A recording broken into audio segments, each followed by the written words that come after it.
Ever get that feeling like you really don't know someone? Like someone you think you're close to, someone you trust, has been hiding their true self. Unfathomable. Well, that's what we're diving into today. Okay. The story of Dawn Hackney, a woman whose life was tragically cut short in a fire. At first, it seemed like a terrible accident. Right. But as we'll see, the truth is far more disturbing. Wow. We'll be using police reports, court transcripts, and a book called Oh, Twisted Faith by Greg Olson Gotcha. to uncover what really happened to Dawn. So to start, Dawn was a remarkable young woman, spelling bee champion, valedictorian, Wow. just an all-around bright light.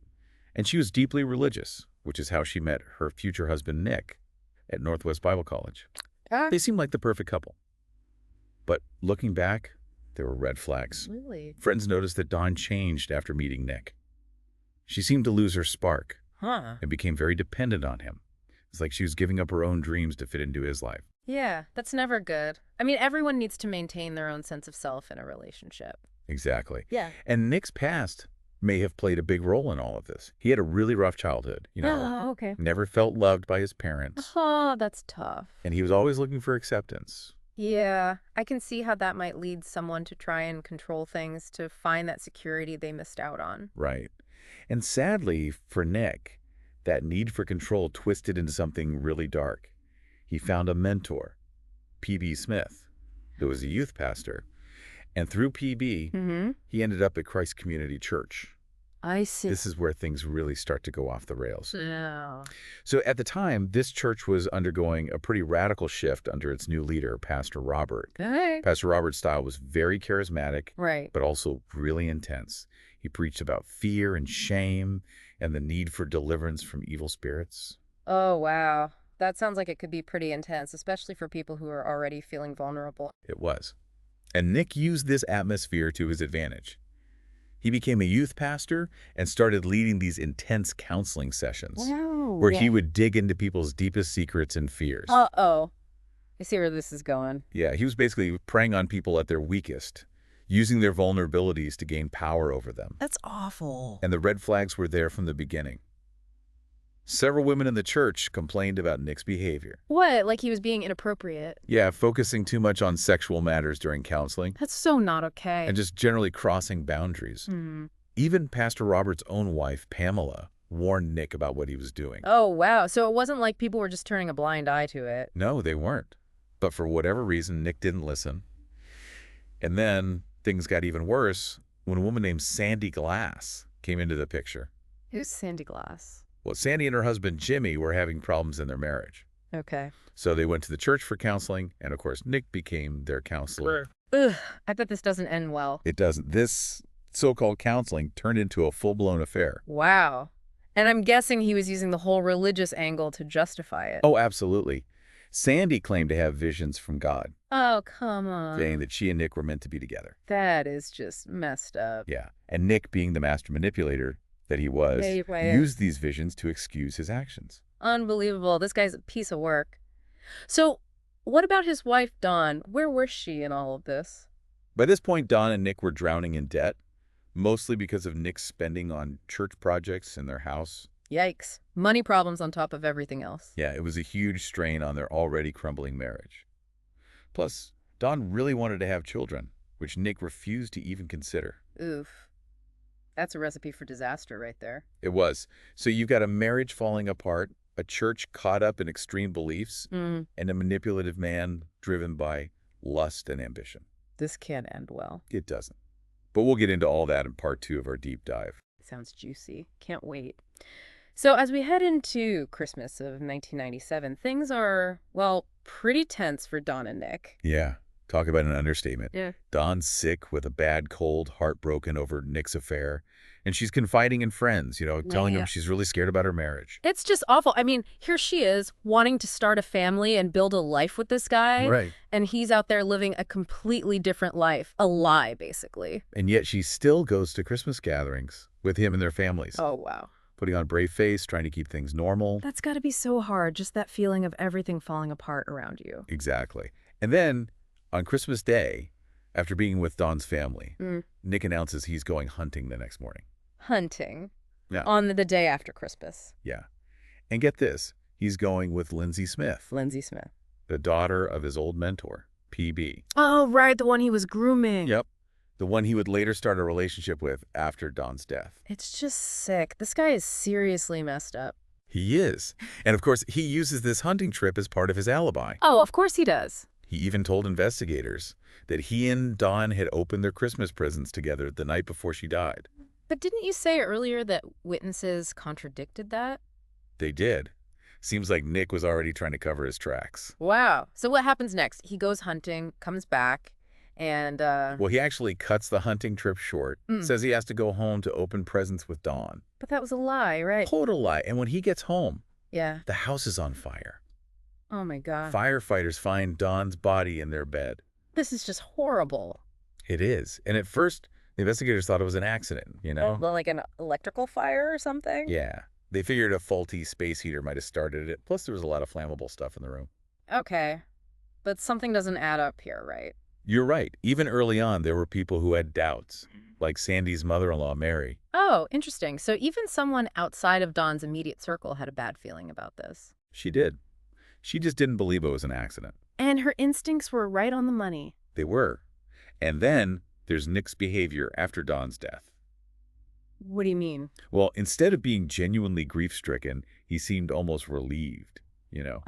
That's so creepy. Like he was using his widower status to get attention. Oh, that is so gross. Like he was actually enjoying the attention. And he was still pursuing other women at the church. He just can't help himself, can he? Nope. Eventually, word got back to the church board and they kicked him out. Good for them. But that didn't stop him, did it? Unfortunately not. But there was one person who knew the truth about what happened to Dawn. Sandy Glass. Ah, so she's the one who finally blows the lid off this whole thing. She is. Years later, she finally decided to come forward and tell the police what she knew. What did she say? Well, she told them that Nick had called her the morning of the fire and said, Wait for it. I did it. Wow. He actually confessed to her, just like that. Yeah. Just casually admitted to murdering his wife. He must have thought he had her totally under his control, you know? Right. Figured she would never betray him. So, did she ask him how he did it? I mean, what actually happened to Dawn? She did. And Nick, cold as ice, told her everything. What did he say? He said he gave Dawn Benadryl to make her sleepy, Oh, wow. then suffocated her with a plastic bag, and then staged the fire to make it look like an accident. Oh, my God. This is just pure evil. It is. This is a premeditated murder, planned out in detail. That poor woman. I can't believe he got away with it for so long. Well, thanks to Sandy's testimony, the police reopened the case. Finally. They looked at the evidence again, including the autopsy report, and found that Dawn had a lethal dose of Benadryl in her system, and that she died before the fire even started. That's it then, right? Open and shut case. Pretty much. They arrested Nick for first-degree murder. About time. And finally, after all these years, Dawn's family and friends had hope for justice. Must have been such a relief for them, even though it couldn't bring Dawn back. You're right. So the trial begins, and the prosecution presents all this evidence. Yeah. Nick's affairs, his money problems, Sandy's testimony about his confession. It's all there, black and white. It is. They made it very clear that Nick was a manipulative killer who would do anything to get what he wanted. What about the defense? What was their angle? Well, they tried to stick with the accidental fire theory. Seriously. After all that, Yeah. And they tried to discredit Sandy, saying she was just a bitter ex-lover out for revenge. come on, that's so weak. It was. But luckily, the jury saw right through it. Thank goodness. After months of testimony and deliberation, they found Nick guilty. Justice for Dawn. Yes. And he was sentenced to life in prison without parole. Wow. So that's it, right? He's finally going to pay for what he did. You'd think so. But, as we'll find out in the final part of our deep dive, Nick's story takes another unexpected turn. Oh, no. What happened? So you'd think after everything, a guilty verdict, a life sentence, that would be the end of Nick Hackeney's story, right? Yeah, you'd think justice had been served. But this case is full of twists and turns, and even after being sent to prison, Nick wasn't done manipulating the system. He actually managed to appeal his life sentence. How is that even possible after all the evidence against him? Well, his lawyers were clever. They found a loophole in the way the arson charge was applied. See, since Dawn was already dead from suffocation, Right. they argued that setting the fire wasn't directly part of the murder itself. Wait, so because he didn't set the fire to kill her, They're saying it doesn't count as an aggravating factor. I mean, he still set a fire, endangered others. It's a technicality. It doesn't make sense morally, but legally, they managed to make it work. Unbelievable. So what happened? Did he get a shorter sentence? He did. The court reduced his sentence to 26 years. Can you imagine the heartbreak for Don's family? Oh, I can't even imagine. They finally thought they had some closure, and then this. It's like a slap in the face. Absolutely. It reopened all those wounds, brought back all that pain. And to make matters even worse, Nick never even bought a headstone for Don's grave. Are you kidding me? After everything he did, after taking out a life insurance policy on her. It's just further proof of his complete lack of remorse. Luckily, a victims' rights group stepped in and provided a proper memorial for Don. That's good to hear, at least. This whole story, it's just a roller coaster of emotions. You start off thinking it's an accident. Right. Then you find out about all the lies, the manipulation, the cold-blooded murder. It's almost too much to process. It really is. And it makes you wonder, how do we protect ourselves from people like Nick? People who use trust and faith to manipulate and hurt others. That's a really important question. I think it starts with awareness. We need to be aware of the red flags, the signs of manipulation. Absolutely. And we can't be afraid to speak up, to question authority, especially in situations where people are vulnerable. Like in a church setting, where you're supposed to trust your leaders. Exactly. Blind faith can be dangerous. We always need to be thinking critically, trusting our instincts if something feels wrong. You're so right.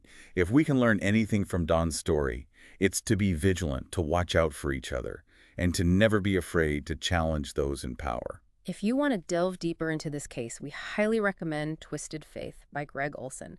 It's a tough read, but it's a powerful reminder that even in the darkest of times, the truth can prevail. Thanks for joining us for this deep dive. It's been a heavy one, but I think it's important to talk about these things, to learn from them, and to hopefully prevent tragedies like this from happening again. We'll be back soon with more stories that explore the complexities of the human experience. Until then, stay curious, stay informed, and thanks for listening.